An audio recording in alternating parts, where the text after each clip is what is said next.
आप देख रहे हैं संविधान और कानून एसके लाइव न्यूज। नमस्कार, आप देख रहे हैं एसके लाइव न्यूज, जहां आपका बहुत बहुत स्वागत है। आज की एक खास खबर उठकर सामने आ रही है। शहर के मुजफ्फरपुर क्लब मैदान में आयोजित जन आशीर्वाद सभा और वैशाली की एलजेपी उम्मीदवार वीणा देवी के नामांकन के लिए पहुंचे चिराग पासवान ने कहा कि वर्तमान में एनडीए और पीएम मोदी का हराने के लिए एक बड़ी साजिश रची जा रही है। इस साजिश के लिए विपक्ष भ्रम पैदा कर रहे हैं और देश में संविधान को समाप्त करने की झूठी बात कही जा रही है।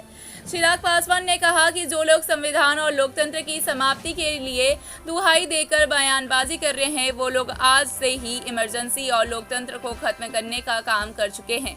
चिराग पासवान ने कहा कि 10 साल पहले 2014 के लोकसभा चुनाव में यही राजद और कांग्रेस पार्टी वाले लोग हमें डराने का काम कर रहे थे, झूठ बोलते थे और आज भी वही काम कर रहे हैं। इस विशाल जनसभा में एनडीए के सभी घटक दल के बड़े नेताओं ने इस आशीर्वाद सभा में हिस्सा देकर खुद भी वीणा देवी बड़े वोटों के मार्जिन से जीत दिलाने और जनता से दिलवाने की अपील मन से करते नजर आए। बड़े नेताओं का जिक्र करें तो पूर्व मंत्री व बीजेपी के राष्ट्रीय प्रवक्ता शहनवाज हुसैन, लोजपा रामविलास प्रमुख चिराग पासवान, बीजेपी के दोनों उप मुख्यमंत्री सम्राट चौधरी और विजय कुमार सिन्हा, वृषण पटेल, बिहार सरकार के मंत्री व कुढ़नी विधायक केदार प्रसाद गुप्ता, साहेबगंज विधायक राजू कुमार सिंह, जेडीयू के प्रदेश अध्यक्ष उपेंद्र कुशवाहा सहित कई नेताओं का नामांकन से पहले एनडीए समर्थन लोजपा रामविलास के उम्मीदवार वीणा देवी को आशीर्वाद दिया और जनता के एनडीए के पक्ष में वोट कर भारी मतों से जीत दिलाने प्रधानमंत्री नरेंद्र मोदी के हाथों को मजबूत करने के लिए आह्वान किया। पूर्व मंत्री व बीजेपी के राष्ट्रीय प्रवक्ता शहनवाज हुसैन ने कहा कि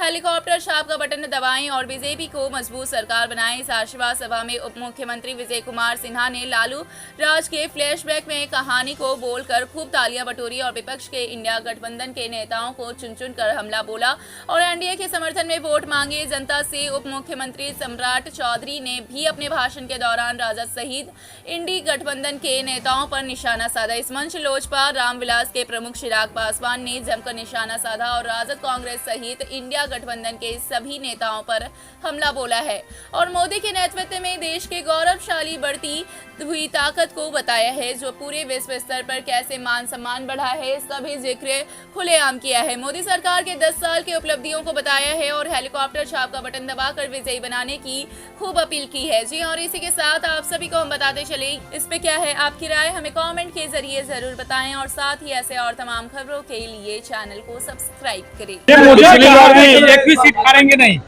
देखिए एक भी सीट हारेंगे नहीं। पिछली बार 40 जीते थे, 39 जीते थे पिछली बार, इस बार 40वीं सीट भी हम लोग जीतने जा रहे हैं और किशनगंज में भी भारी वोट से जीतने जा रहे हैं। प्रधानमंत्री जी ने जिस तरह से कहा है कि बिहार की 40 जीतेंगे तो बिहार की जनता 40 की 40 सीट जिताएगी। पूरा चुनाव एक तरफा है, गर्दा उड़ रहा है। क्या कहेंगे? पुराने सांसद मुजफ्फरपुर भी जीतेंगे, वैशाली भी जीतेंगे, सारी सीट जीतेंगे। मोदी जी और नीतीश जी की जोड़ी बिहार में 40 की 40 सीट जीतेगी। जिस तरह लोग मतदान कर रहे हैं उससे स्पष्ट हो गया कि लालू प्रसाद जी के डर से आज भी लोग उनको वोट नहीं कर रहे। तेजस्वी यादव कह रहे हैं कि 2 चुनाव के नतीजे देखकर अरे उनके उम्मीदवार का तो जमानत जब्त हो गया है, तब हम लोग क्या करें? 400 पार का नारा। अरे वही तो कह रहे हैं कि जमानत जब्त हो गया। पूरी तरह से अपराधी और भ्रष्टाचारी का अंत होगा, लालटेन बुझेगा, कमल खिलेगा। हेलीकॉप्टर से कमल, दिल्ली की सरकार मोदी जी की सरकार बनाएगी। लेकिन मुजफ्फरपुर में आप के जो वर्तमान सांसद है वो कांग्रेस के उम्मीदवार हुए हैं, क्या कोई उम्मीदवार मोदी की गारंटी चलेगी? लेकिन तेजस्वी यादव कह रहा है कि मोदी का 400 पार वाला नारा फेल हो गया। तेजस्वी यादव 0 पर आउट होने जा रहा है। 4 तारीख को देख लीजिएगा 0 पर आउट। खबरों के लेटेस्ट अपडेट के लिए इसी तरह हमारे साथ जुड़े रहें और इस वीडियो को ज्यादा से ज्यादा शेयर करें।